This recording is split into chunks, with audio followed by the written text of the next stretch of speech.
Welcome back viewers, ladies, gentlemen, non-binaries and anyone with ears or other sound detection organs. Hope you enjoy. We are continuing with Chaos and Mayhem written by Lord Henry 7878. There is a link to the playlist in the doobly-doo. Chaos and Mayhem, a sexy space babes story 30. So who's this toymaker guy you keep talking about? I cradled my busted, albeit somewhat better, hand as Uncle Bill drove down the road. He's an arms dealer, Uncle Bill explained. Rumor has it he got started selling DARPA designs to the Chinese, then used the Shilvati invasion to switch to more local clientele, kinda went legit in a weird way. Anyway, he disappeared, then reappeared when you busted out of prison. Right, that was the most CIA thing I ever heard. So where are we meeting this guy? We aren't meeting him, Uncle Bill corrected. Nobody meets him. Of course. Secret squirrel. Yup. We pulled down an alley. There was a dude in a hoodie standing there. Wait here. Uncle Bill opened the door and got out. He and the guy talked and argued as the pain in my hand started to flare up again. I popped some of the Vicodin we'd stolen from Dr. Ali's before we left. It was starting to have less and less effect on me. At long last, however, Uncle Bill got back in the car. Good news and bad news. Great, I was just trying to rebandage my hand and maybe think of some magic drug that would work on my hand. I was seriously considering heroin at that moment. Yeah. You're getting that fake ID. But. Uncle Bill sighed. But we need to do a job for the toymaker first.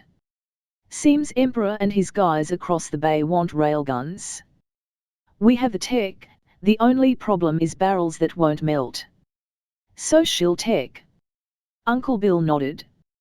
Pipes made from that purple metal of theirs. Okay, I saw where this was going. So we go steal some pipes. Nothing so drastic, Uncle Bill chuckled. CIA already got the pipes, left them at a dead drop for us. Simple.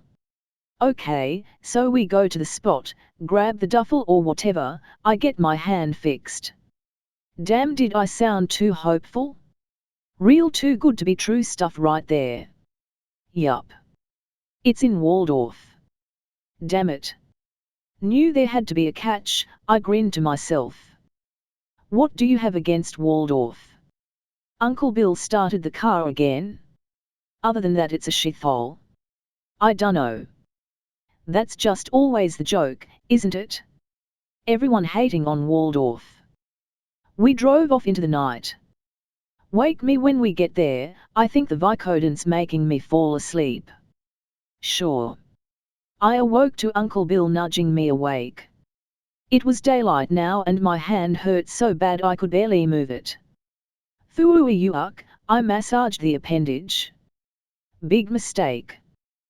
That just made it worse. Uncle Bill was staring out the window. Cute girl walk by. Shitty line, I know, but I couldn't think of a better one in my current condition. A few, but that's not what I'm looking for. Uncle Bill continued staring. After a few minutes, I added, what are you looking for? If I know the CIA, and I know the CIA. No shit, I waited for him to get to the point. There's gonna be a dead drop. Uncle Bill drove around a little. Like in the movies?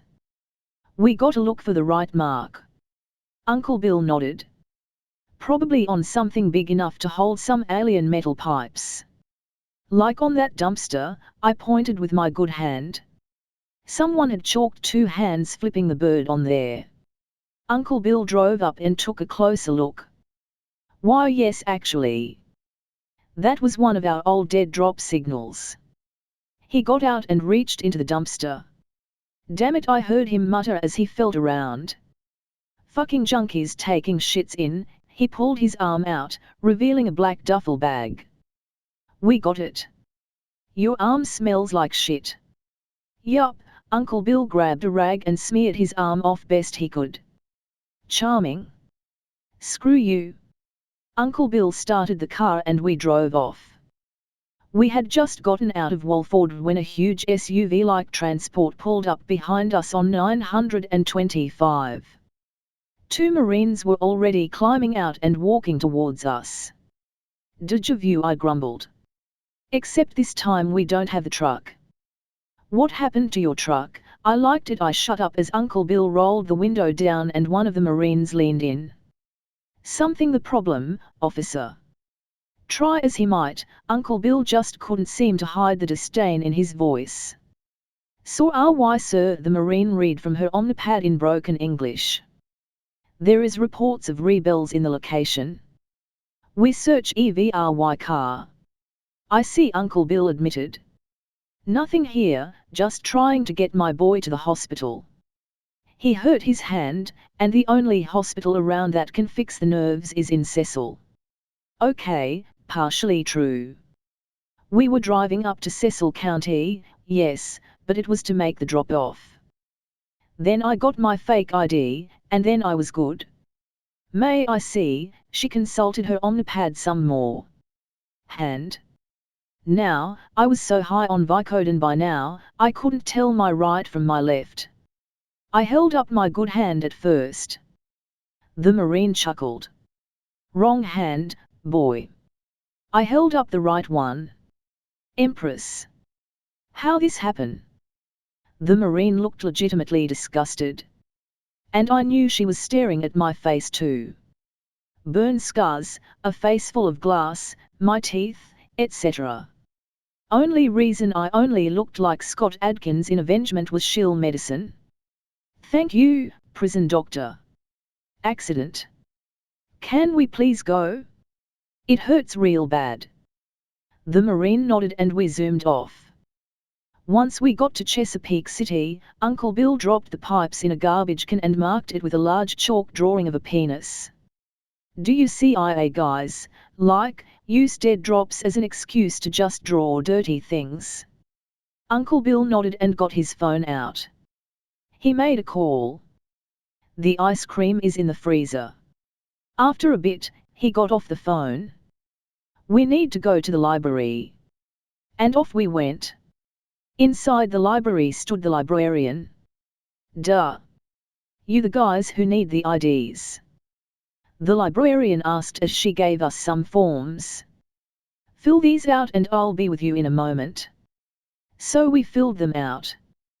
Once the librarian came back, she took us in the back room and entered the stuff into her computer. "Now, you need these altered, right?" She tapped and clicked a few things. "They won't recognize you at all." She took our pictures and printed off our IDs. I picked mine up when it printed, looking to see my new name. Tommy Steinberg became Timmy Scheinberg. Real creative. At least the me in this picture was so beaten up they wouldn't recognize me. Like, even worse than normal. I just collected bruises at this point. "William Dud?"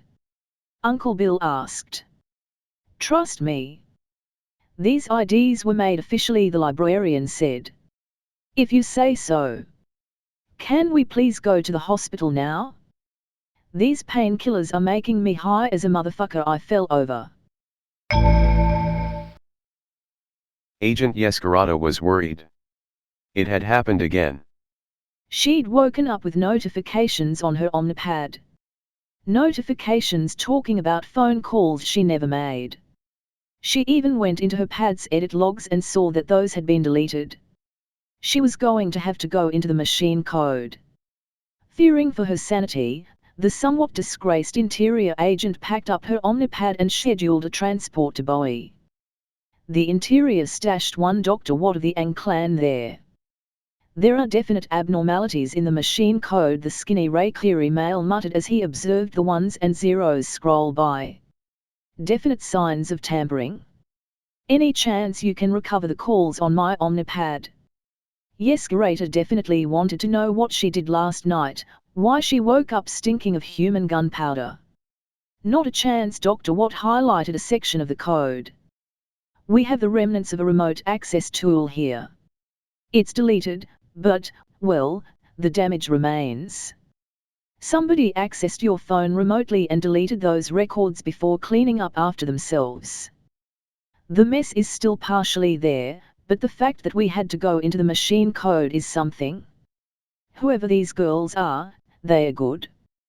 Great.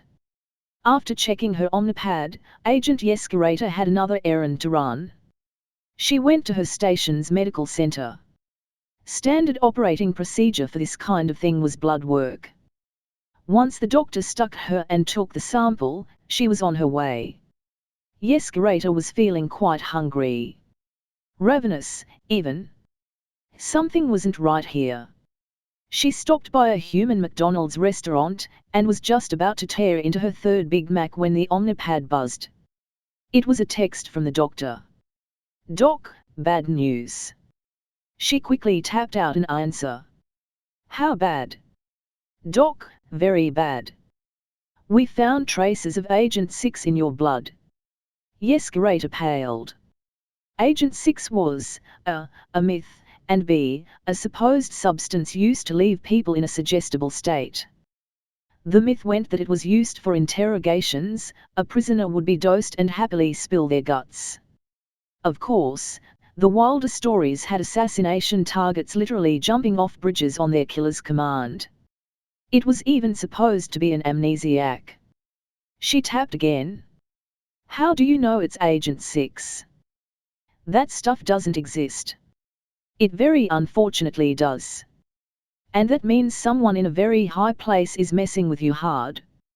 Yescarata's mind raced. Who had she pissed off? As an agent of the interior, that could be anybody. End of chapter. If you enjoyed, like, subscribe, click the bell so you don't miss any episode and do all the other YouTube stuff. Visit and support the author, all the relevant links are in the doobly-doo, and comment your opinions, good or bad. And I'll see you next time. And as usual, have a wonderful day.